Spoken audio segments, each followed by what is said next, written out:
నమస్కారం JP Andhra Pradesh news కు స్వాగతం. సైదాపురం మండలం కలిచేడు మహిళా మండలి కాలనీలో విమోచకుని చర్చ్ నూతన మందిర భవనం ప్రారంభం. నెల్లూరు జిల్లా సైదాపురం మండలంలోని కలిచేడు మహిళా మండలి కాలనీలో విమోచకుని చర్చ్ తిరిగి నూతన భవనంను దేవుని నివాస భవనంగా ప్రారంభించారు. పాస్టర్ ఫ్రాన్సిస్ మనోహర్ చెన్నై ముఖ్య అతిథిగా విచ్చేశారు. అనంతరం చర్చ్ను ఉద్దేశించి ఆయన మాట్లాడుతూ దేవుడు తిరుగాడే దేవాలయం ఈ చర్చ్ అని అన్నారు. అనంతరం చర్చ్ సేవకులకు బైబిల్లో యేసు అందించిన ముఖ్య ఘట్టాలను ఆయన వివరించారు. విమోచకుని చర్చ్ పాస్టర్ పాల్, మహిమ, హనోకు ఈ కార్యక్రమంలో పాస్టర్లు హనోకు చెన్నై, పాస్టర్ దినకర్ నెల్లూరు, పాస్టర్ సుందర్ రాజు రాపూరు, పాస్టర్ సుధీర్ గూడూరు సంఘ సేవకులు పాల్గొన్నారు.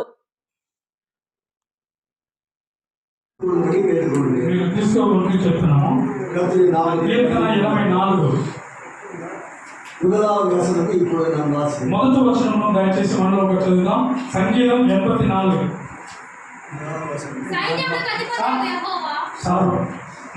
మొదటి వచనము పెద్ద వాయిస్తారు. నీ నివాస స్థలము ఎంతో రమ్యమైనది. రమ్య అనే పేరు పెట్టారు. చాలా మందికి రమ్య పండుగ స్థలం, దేవుడు వాసస్థలం. అది దేవుడు నివాసం చేసే స్థలము, అది నివాస స్థలము. நம்முடைய தேவன், మన దేవుడు உலகம் கொள்ளாதபடி வானமும் கொள்ளாதபடி ஒரு பெரிய மகிமையான தேவன். వాక్యం మనం చదువుతున్నాము. ஒரு வாசஸ்தலம் என்று சொல்லவில்லை. ఒక వాసస్థలం అని చెప్పబడలేదు. உம்முடைய வாசஸ்தலங்கள் నీ వాసస్థలములు అని చెప్పబడింది. உலகம் எங்கும் இருக்கிற வாசஸ்தலங்கள், లోకమంతా ఉన్న వాసస్థలములు நம் கட்டி இன்றைக்கு பிரதிஷ்டை செய்திருக்கிற இந்த வாசஸ்தலம் உட்பட మనము కట్టి ప్రతిష్ఠ చేయబడిన ఈ వాసస్థలముతో బట్టి అంతా కూడా అనేక ఆలయములు ఉన్నాయి. கர்த்தருடைய வேதம் சொல்கிறது, దేవుని வாசஸ்தலங்கள் నీ నివాస స్థలములో எவ்வளவு இன்பமானது. ஆலயம், దేవుని ఒక ఆలయము ஒரு రమ్యமான ஒரு స్థలం, రమ్యముగా ఉంటున్నాడు. அவர் வாசம் பண்ணுகிறதுனாலே அதற்கு பெயர் வாசஸ்தலம். ఆయన నివాసం చేస్తున్నాడు కాబట్టి దాని పేరు నివాస స్థలం. ఈ సంఘంలో ఈ చర్చిలో ఉన్నారు. அவர் இந்த ஸ்தலத்தில் இருக்கிறதுனால நான் வந்தேன்ப்பா, நான் உட்காந்து இப்போ நான் போறேன் சொல்றாங்க நிறைய பேர். எல்லாத்தையும் நீங்க பார்த்து நான் வந்தேன் போறேன், எல்லாத்தையும் நீங்க பார்த்து అన్ని మీరు చూసుకోండి అని చెప్పి அவர் ఆయన ఏమార్చేవారుగా ఉన్నాం. பாஸ்டர் சாட்சி சொல்லும்போது పాస్టర్ పాల్ గారు మన సాక్ష్యం చెప్పినప్పుడు மிகுந்த கண்ணீரோடு கூட அமர்ந்து கொண்டிருந்தேன். నేను చాలా కన్నీటితో నేను కూర్చోన్నాను. அவர் 33 அல்லது 34 ஆண்டுகளாக 33 లేకపోతే 34 సంవత్సరంగా ஐக்கியத்தோடு கூட ஐக்கியப்பட்டு నిరంతరமாக நம்மோடு கூட தரித்திருக்கிறார். ఆయన ఈ విమోచకుని ప్రార్థన మందిరంలో మనతో కూడా ధరించి ఉన్నాడు. ఆయన అసలు ఇక్కడే చేరి ఉన్నాడు. இது ஒரு நாள் அனுபவம் இல்லை, ఇది ఒక్క రోజు అనుభవం కాదు. கிறிஸ்து வருகிற வரைக்கும், క్రీస్తు వచ్చేంత వరకు, அல்லது நாம் மரிக்கிற வரைக்கும், మనం మరణించేంత వరకు அப்போஸ்தலருடைய உபதேசம், అపోస్తలుల ఉపదేశం అన్యోన్యతలో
సహాయం మాకు అందింది. అందరి బట్టి కానీ మరి ఆయన కుటుంబ సభ్యులను కూడా దేవుడు దీవించాలని కోరుతున్నాను. అదేవిధంగా ఈ యొక్క మందిరం ఈ విధంగా రెడీ కావడానికి మరి డెకరేషన్ విషయంలో కానీ బెలూన్స్ కట్టిన విషయంలో కానీ ప్రతి ఒక్కరు ఈ మందిరాన్ని తుడిచి ఈ విధంగా నేడు మీరు చూస్తున్నట్లుగా మందిరాన్ని చక్కగా తీర్చిదిద్దినటువంటి ప్రతి ఒక్కరికి పేరు పేరున ఒకవేళ నేను చెప్పడం ఏదో through our Lord and Savior, Jesus Christ of Nazareth. Amen. ఆయన ఆహారం బట్టి వందనాలు స్తోత్రాలు